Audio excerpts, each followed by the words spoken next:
Guys welcome to the channel. तो चलिए देखते हैं आज का जीएफजी का प्रॉब्लम ऑफ द डे। यार बहुत ही इजी है।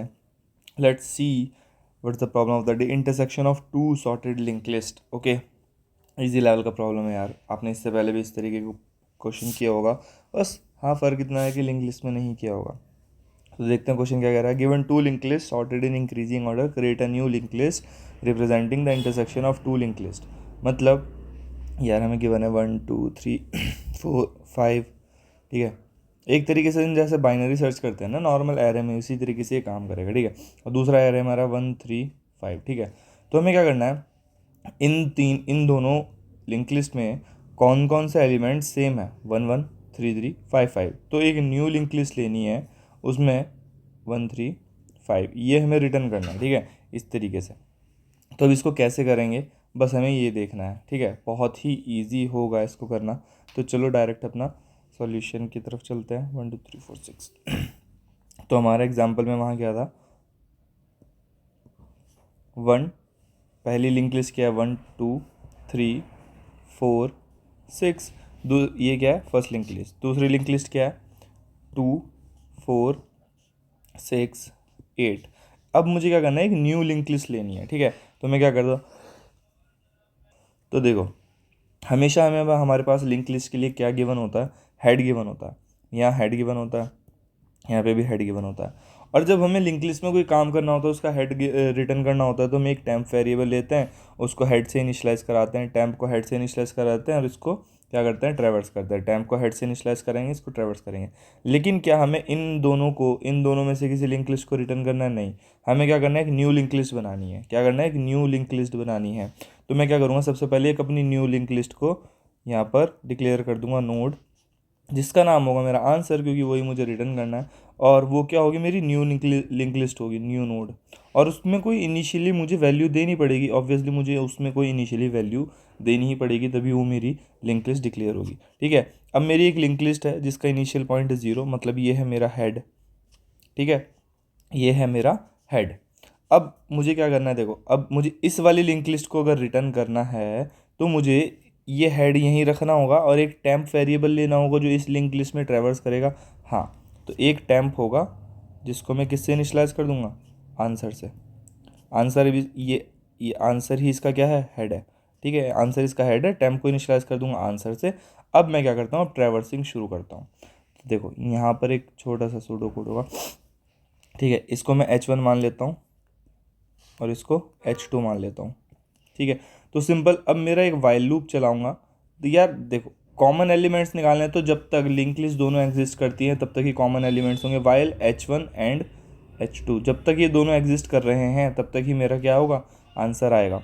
तो देखो क्या करना है, अगर मेरा H1 का data is equals to H2 का डेटा हो गया, if H1 data is equals to H2 data के इक्वल हो गया, ठीक है। अगर इन दोनों का डेटा मेरा इक्वल हो गया तो ऑब्वियसली क्या होगा, वो मेरा इंटरसेक्शन पॉइंट है और उसको मुझे अपने आंसर में इंक्लूड करना है। बट ठीक है, अगर उसको दोनों का डेटा इक्वल हो गया तो मुझे क्या करना है, तब जब इक्वल होगा तब बताएंगे।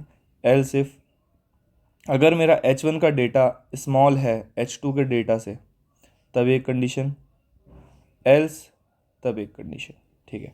अब हम यहाँ देखते हैं कंडीशंस क्या हैं, ठीक है। देखो अगर H1 का डेटा मेरा इज इक्वल्स टू H2 का डेटा हो गया, अगर मेरा यहाँ पर देखो H1 का data is equals to H2 का डेटा है नहीं, तो अब हम किस कंडीशन में आ गए, एल्स इफ, ठीक है, एल्स इफ कंडीशन में आ गए। और इसमें क्या है, अगर H1 का डेटा लेस देन H2 का डेटा, क्या H1 का डेटा लेस देन H2 का डेटा है, हाँ, तो मुझे मैं क्या कर दूंगा, H1 को इंक्रीमेंट कर दूंगा कि भाई अब दो यहाँ पर तो दोनों इक्वल हो नहीं सकते, तो आगे बढ़ो, क्या पता यहाँ हो जाए। तो यहाँ हो गया H1, तो मैं क्या करूँगा, H1 is equals to H1 का नेक्स्ट, ठीक है, H1 is equals to H1 का नेक्स्ट। अब क्या करना है, फिर से यहाँ पर आएगा, तो ये देखेगा कि H1 का data is equals to H2 का डेटा है, हाँ, दोनों का डेटा इक्वल है। तो मैं क्या कर, ये क्या करेगा, टेम्प जो था मेरा, टेम्प जो था उसके नेक्स्ट में ये टेम्प है, ये इसको डिनोट कर रहा है। तो ये क्या करेगा, टेम्प के नेक्स्ट में एक न्यू नोड लाओ, टेम्प के नेक्स्ट में एक न्यू नोड लाओ जिसमें किसका डेटा डाल दो, H1 का डेटा, ठीक है। यहाँ पर मैं बता रहा हूँ, टेम्प के नेक्स्ट में एक न्यू नोड आएगी, ठीक है। टेम्प के नेक्स्ट में एक न्यू नोड, टेम्प के नेक्स्ट में एक न्यू नोड लाओ, उस नोड में क्या डाल दो, H1 का डेटा, उस नोड में डाल दो H1 का डेटा। H1 का डेटा क्या है, 2, ये है टेम्प का, ये टेम्प था, ये टेम्प के नेक्स्ट में एक न्यू नोड आएगी H1 का डेटा, उसमें डाल दो, ठीक है, H1 का डेटा उसमें डाल दो। और अब क्या कर दो, जब दोनों सेम है तो H1 को भी आगे बढ़ा दो और H2 को भी आगे बढ़ा दो।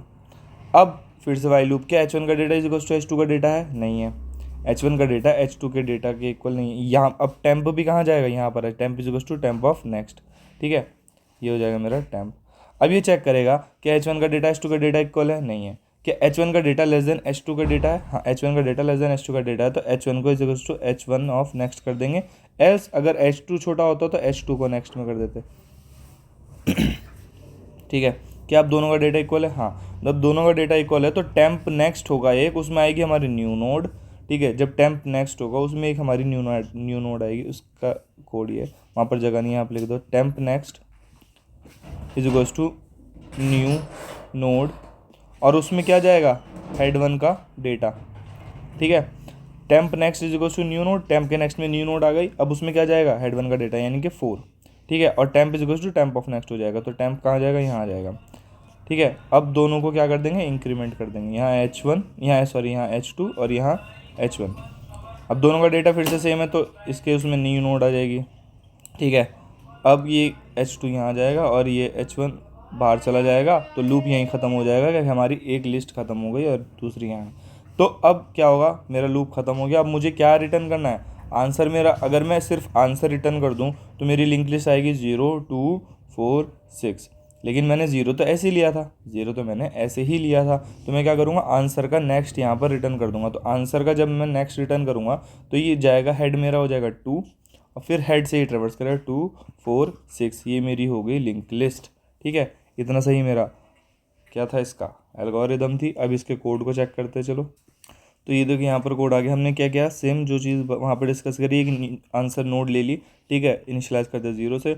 अब हेड 1 जब तक है और हेड 2 जब तक है तब तक ये सिलसिला चलता रहेगा, ठीक है। अगर हेड 1 का डेटा इक्वल्स टू हेड 2 का डेटा होता तो ये कब होता, नहीं तो क्या करना है, हेड 1 का डेटा छोटा है तो हेड 1 को आगे बढ़ा दो, हेड 2 यहीं रहेगा। अब दोनों का डेटा सेम है तो इसके नेक्स्ट में इसको डाल दो, अब इसको यहाँ बढ़ा दो, इसको यहाँ बढ़ा दो, इसका डेटा छोटा है तो इसको आगे बढ़ाओ, फिर 4 और 4 फिर से सेम है, फिर आगे आगे 6 और 6 6 फिर से सेम है, और आंसर का नेक्स्ट हमें रिटर्न कर देना तो 2 4 6, ठीक है। ये हमारा हो गया। चलो इसको सबमिट करके देखते हैं।